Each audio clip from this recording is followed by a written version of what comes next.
ਜਿਹਨੂੰ ਜ਼ਨਾਨੀ ਖੈਰ ਨਾਲ ਤਕਰੀਬਨ ਹਰ ਰੋਜ਼ ਕੁੱਟਦੀ ਏ ਉਹ ਮੌਲਵੀ ਦੀ ਆ ਕੇ ਬੇਇੱਜ਼ਤੀ ਕਰਦਾ ਹੈ। ਅੱਜ ਤੋਂ ਬਾਅਦ ਮੇਰੀ ਗੱਲ ਯਾਦ ਰੱਖੋ, ਜਿਹੜਾ ਬੰਦਾ ਮਸੀਹ 'ਚ ਮੌਲਵੀ ਦੀ ਬੇਇੱਜ਼ਤੀ ਕਰੇ ਨਾ ਉਹਦੀ ਤਹਕੀਕ ਕਰ ਲਿਓ। ਜੇ ਚਾਚੀ ਤੋਂ ਖੱਲੇ ਨਾ ਖਾਂਦਾ ਹੋਵੇ ਤਾਂ ਮੇਰਾ ਅੱਬਾ ਨਹੀਂ,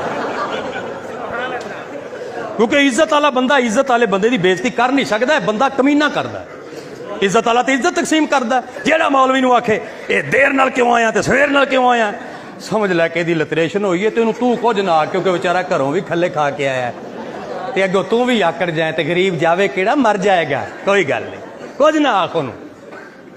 ਮੌਲਵੀ ਦੀ ਤੋਹੀਨ ਕਦੀ ਇੱਜ਼ਤ ਵਾਲਾ ਬੰਦਾ ਨਹੀਂ ਕਰੇਗਾ, ਨਸਲੀ ਬੰਦਾ ਨਹੀਂ ਕਰੇਗਾ। ਜਿਹਦੇ ਜਿਸਮ ਵਿੱਚ ਚੰਗੇ ਮਾਂ ਬਾਪ ਦਾ ਖੂਨ ਹੈ ਆਲਮ ਦੀਨ ਦੀ ਤੋਹੀਨ ਨਹੀਂ ਕਰੇਗਾ।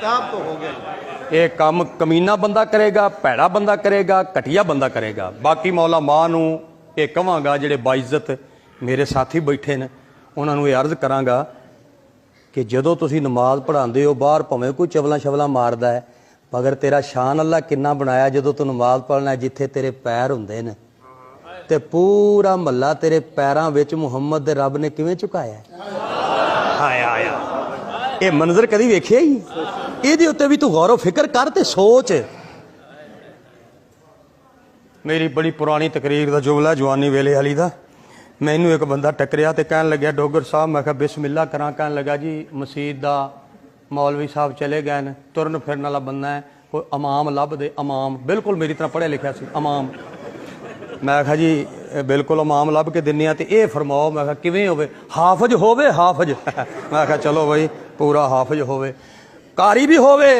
ਅੱਛਾ ਵੀ ਕਾਰੀ ਵੀ ਹੋਵੇ, ਮਸਲੇ ਮੁਸਲੇ ਵੀ ਦੱਸੇ। ਅੱਛਾ ਜੀ ਮਸਲੇ ਦੱਸੇ, ਗੁਸਲ ਕਫਨ ਵੀ ਦੇ ਲਵੇ, ਗੁਸਲ ਕਫਨ ਵੀ ਦੇ ਲਵੇ, ਤਕਰੀਰ ਵੀ ਤੇਰੀ ਤਰ੍ਹਾਂ ਟਿਕਾ ਕੇ ਕਰੇ, ਤਕਰੀਰ ਵੀ ਟਿਕਾ ਕੇ ਕਰੇ, ਛੁੱਟੀ ਕੋਈ ਨਾ ਕਰੇ। ਅੱਛਾ ਜੀ ਛੁੱਟੀ ਵੀ ਕੋਈ ਨਾ ਕਰੇ, ਸ਼ਾਦੀशुदा ਹੋਵੇ। ਅੱਛਾ ਜੀ ਬਾਲ ਬੱਚੜਦਾਰ ਹੋਵੇ। ਸਾਰੀਆਂ ਗੱਲਾਂ ਉਸ ਕਰ ਲਈਆਂ। ਮੈਂ ਕਿਹਾ ਤਾਇਆ ਹੁਣ ਇਹ ਦੱਸ ਵੀ ਉਹ ਖਿਦਮਤ ਕਿੰਨੀ ਕਰੋਗੇ? ਕਹਿੰਦਾ ਮੌਲਵੀ ਦੀਨ ਵੇਚਦੇ ਨੇ।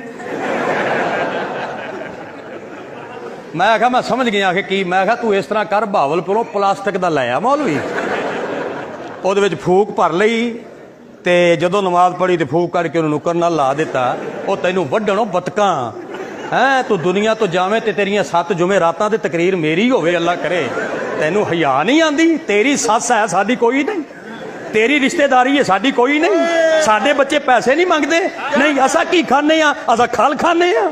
ਉਹ ਬੰਦੇ ਦੇ ਪੁੱਤਰਾਂ ਵਾਲਾ ਕੰਮ ਕਰ, ਹੋਵੇ ਪੜ੍ਹਿਆ ਲਿਖਿਆ ਤੇ ਉਦੋਂ ਵਾਲਾ ਦੀਨ ਵੇਚਦੇ। ਇਸ ਵਾਸਤੇ ਸ਼ਫਕਤ ਕਰੋ ਤੇ ਮਿਹਰਬਾਨੀ ਕਰੋ, ਆਪਣੇ ਉਲਮਾ ਦੀ ਕਦਰ ਕਰੋ, ਉਲਮਾ ਦਾ ਇਹਤਰਾਮ ਕਰੋ। ਜ਼ਿੰਦਾ ਨੂੰ ਵੀ ਮੰਨੋ, ਮਰਨ ਤੋਂ ਬਾਅਦ ਜੋ ਮੰਨਣਾ ਹੈ, कुरान दी कसम मरण तो बाद मनना है। उम्र भर संग जनी करते रहे अहले चमन, ये अलग बात है दफनाएंगे बड़े एजाज के साथ। जेड़े बाबियां नू जिंदगी सारी असी सूली ते चढ़ाया, तकलीफां दित्तियां न, मरण तो बाद इन्हां दीयां कबरां ते गुंबद बनाए ते चादरां चढ़ाइयां, की मन्निया ते फिर की।